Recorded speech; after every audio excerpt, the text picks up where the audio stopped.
Hey guys, this is Justin from FITHAUS Personal Training, and today we're going to talk about some of the mental tactics that you're going to need to know in order to be successful. So the first mental tactic we're going to talk about is having the right expectations. When it comes to fitness goals, you want to be thinking long term. Results happen in a slow manner. Typically, if you're trying to lose weight, you're going to only lose 1 to 2 pounds a week. And for most people, that's just too slow to really put the time and effort in. So that's why having that expectation from the get-go is going to ensure that you're able to stick with it and actually see it through in the long term. If you're building muscle, you might only build about 1 pound a week if you're a man, and less than that if you're a woman. So knowing that going into it is really going to help you prepare and stay with it in the long term. The next important mental tactic is consistency. On a day-to-day basis, you want to approach this the same way. For example, if you're eating really clean and you're following your calories and you're doing your workouts 5 days a week, and then on the weekend you let loose and you do everything in the opposite direction, that's going to have a huge impact on your results. We'll talk a little bit more specifically in the future on cheat meals, but one cheat meal can have a pretty big factor even if you're doing it just once a week.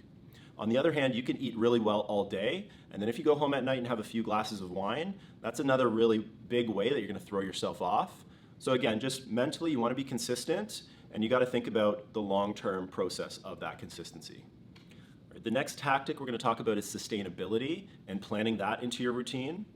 If you haven't done training before, it probably doesn't make sense to try to do 7 days a week of training. That's just not sustainable, and you're going to hit a wall at some point. On the other hand, if you're in a 500 calorie deficit and you're trying to lose weight, that's probably a good place to be versus a 2,000 calorie deficit. So just going through extremes versus sustainability, it's going to be a lot more rewarding and motivating to see those results over the long term because you're doing things in a way that can be maintained in the long term. So the last important factor, guys, is tracking your results. You want to know where you're going in order to figure out if you're doing the right things or not. And also, it's very motivating to know that you're going in the right direction. Tracking the right things is very important, and we're going to get into the specifics of tracking in another video. But again, you want to track your body composition versus your total weight, and you want to do it consistently so you know how your progress is going. If you know you're going in the right direction, you're not going to get demotivated as easily as if you're just not tracking at all. On the other hand, you could think you're doing really well, but maybe you're not seeing any results, but you just think you are. So mentally, all these factors are very important. Thanks for watching this video, guys, and we'll get into some other topics shortly.